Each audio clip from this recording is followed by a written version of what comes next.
Joining me right now is retired U.S. Army Major General Dana Pittard, and also with us is CNN Global Affairs analyst Susan Glasser. She's a staff writer for The New Yorker. We just got a statement in from President Biden himself on the United Nations Security Council reading. Let me read just part of it, Susan, and get your reaction. The president really backing up his UN ambassador and what she laid out before the Security Council. In this statement, he says, if Russia is sincere about addressing our respective security concerns through dialogue, the United States and our allies and partners will continue to engage in good faith.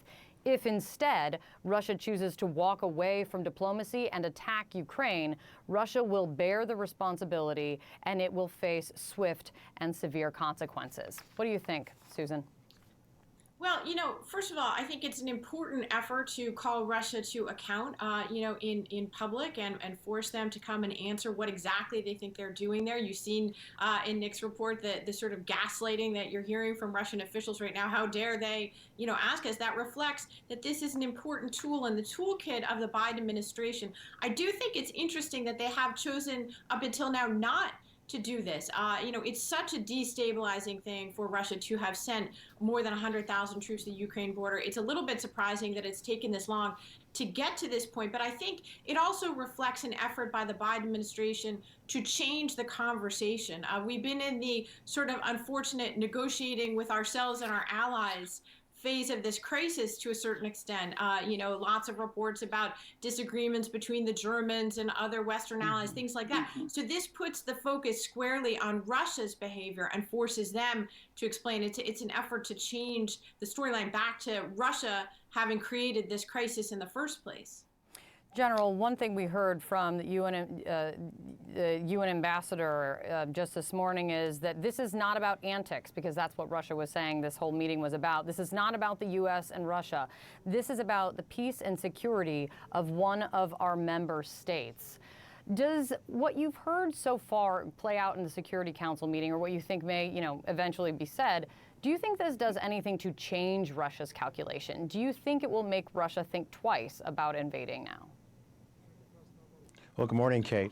I hope it does in some ways. I agree with Susan that I'm glad that the Biden administration has taken this to the UN Security Council. It's like, why did it take so long to do that? The fact that Russia is amassing troops, 125,000 troops along the Ukrainian border in various places, in some ways is alarming. But let's look at that. The number of troops is not enough to take over Ukraine. It's enough troops to maybe attack and take over limited objectives, possibly the capital of Kiev. But I would hope that Russia shows restraint and understands that not only is it NATO, but also the world through the United Nations is against this.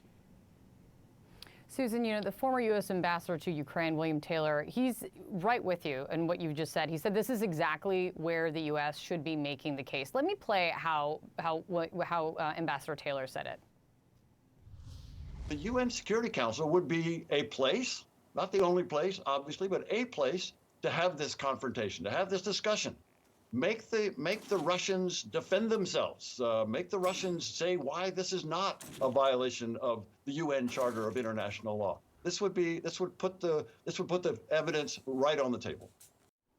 But here's the thing, Susan. Russia continues to. I mean, one way of putting it is just gaslight that this is, that there's no evidence to be put on the table because they deny it all. Well, look, again, I think that having a process in which you're forced to, sort of account for yourselves, even if what you say is untrue or, sort of risible, is still an important part. First of all, it's an important part of showing the world that the United States is and its allies are committed to using every tool in the diplomatic toolkit. And so that's why I think you're hearing some people say, why did it take so long? Because obviously the UN Security Council is a flawed vehicle, but it is the only vehicle in some ways for international engagement. So it's important to, no matter what, number one. Number two, you're interesting, I think, because you hypocrisy, having them get out there and say what they're arguing today at the UN Security Council, which is, this is a matter for us. It's none of your business. We're a sovereign country. Well, how come Ukraine's sovereignty is discounted by Russia, but Russia's sovereignty is paramount, right? So it underscores, I think some of the ridiculousness of the arguments that they're making right now. It's a limited tool. I think it's important for people to understand. Russia has a veto. From the Soviet times when the UN was created. China has a veto. So it's not like the UN Security Council is in a position to take dramatic, sanctions on Russia given that veto, but it remains an important forum. Yeah, you have been warned, is you can't deny it after what's being said here, the statement from President Biden included. We're going to continue to watch this. But General, before you go, I did want to ask you about another brewing crisis overseas. This weekend, North Korea launched its longest missile test since 2017. A U.S. assessment found that to be a class of missile that could reach as far as Guam. And it's the 6th missile launch from North Korea this month. Can President Biden continue to ignore this because they just keep ramping it up? Obviously that's a concern, Kate. I think by ignoring the North Koreans, the administration is probably making an error. The previous administration, good or bad, started discussions at the highest of levels. That's something that the Biden administration needs to take a look at. I mean, there's a reason why we haven't seen the kind of missile testing in nearly 5 years, since 2017. So I think the Biden administration needs to take another look at that and look at possibly meeting at the highest of levels with the leadership of North Korea. Really unbelievable moment we continue to find ourselves in. General, thank you. Susan, thank you as always. Really appreciate it.